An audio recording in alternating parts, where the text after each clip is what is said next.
नमस्कार दोस्तों, आप सभी का स्वागत है। आज मैं आपको संकष्ट चतुर्थी व्रत कब और कैसे मनाना चाहिए, 29 तारीख सोमवार को मनाएं अथवा 30 तारीख को मनाना चाहिए। व्रत करते वक्त आप किन किन वस्तुओं का दान कर सकते हैं और दान कौन से ऐसी जगह हैं जहां दान करने पर आपको बहुत ही लाभ और पुण्य प्रदायक होता है, और कौन से ऐसे जगह होते हैं जहां दान कदापि नहीं करना चाहिए क्योंकि वह आपको नुकसानदेह हो सकता है।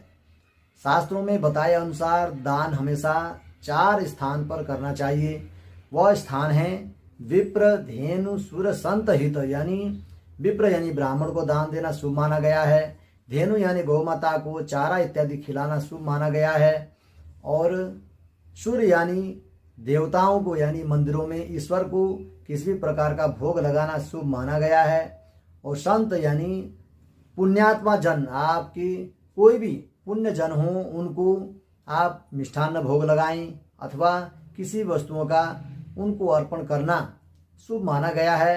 इसी तरह से 4 स्थान पर यदि आप दान करते हैं तो वह दान आपके लिए बहुत ही फलदायी होता है, यानी आपके हर कष्टों का निवारण होता है। दोस्तों, कौन से ऐसे जगह होते हैं जहां पर दान कदापि नहीं करना चाहिए? शास्त्र में बताए गए अनुसार दान हमेशा सत्पात्र को ही देना चाहिए, क्योंकि कुपात्र को दिया हुआ दान आपके लिए पाप प्रदायक होता है और सत्पात्र को दिया हुआ दान पुण्य प्रदायक होता है। इसलिए दान कुपात्र को कदापि नहीं देना चाहिए, क्योंकि आपके दिए हुए दान में से कोई ऐसा पाप कर्म कर जाता है तो उसका फल आपको भी भोगना पड़ेगा। दिए हुए दान में से यदि पुण्य कर्म होता है तो वह पुण्य के भागी आप भी बनेंगे, और पाप कर्म होता है तो वह पाप के भागी आप भी बनेंगे। इसलिए सत्पात्र को दिया हुआ दान फलदायक होता है और कुपात्र को दिया हुआ दान पाप प्रदायक होता है। इसलिए कुपात्र को कदापि दान नहीं देना चाहिए। अब मैं आपको चतुर्थी में किन किन देवताओं की विशेष करके पूजा करनी चाहिए, गणेश और चंद्रमा की विशेष करके पूजा करनी चाहिए। दिन भर व्रत रखने के पश्चात रात्रि में चंद्रमा को दूध का अर्घ्य देना शुभ माना जाता है, यानी दूध का ही अर्घ्य देना चाहिए। उसके पश्चात चंद्रमा की विशेष पूजा करनी चाहिए।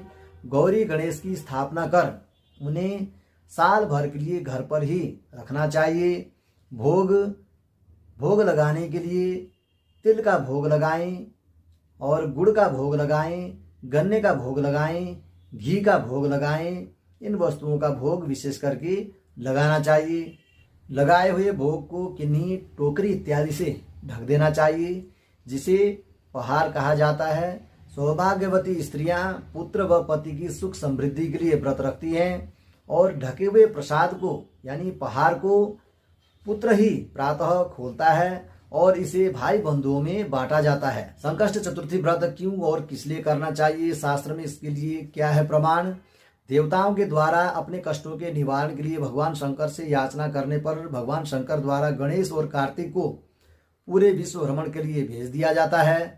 कार्तिक मयूर वाहन को लेकर के भ्रमण के लिए निकल पड़ते हैं, परंतु गणेश जी अपने माता पिता को ही पृथ्वी मानकर 7 परिक्रमा करते हैं। जहां जहां कार्तिक पहुंचते हैं वहां वहां चूहे के पद चिन्ह उन्हें दिखाई देते हैं। इस पर वे लौट आते हैं और देवताओं के मध्य में गणेश जी को ही सर्वश्रेष्ठ संकट हरता माना जाता है और देवताओं के कष्टों के निवारण के लिए गणेश जी को नियुक्त किया जाता है, जिस पर गणेश जी सभी देवताओं के कष्टों का निवारण करते हैं। इसलिए व्रत रखने पर जो भी गणेश चतुर्थी का व्रत करता है उसके सभी कष्ट दूर होते हैं। और सौभाग्यवती नारियां विशेष करके पुत्र की सुख समृद्धि के लिए, पति की सुख समृद्धि के लिए व्रत रखती हैं।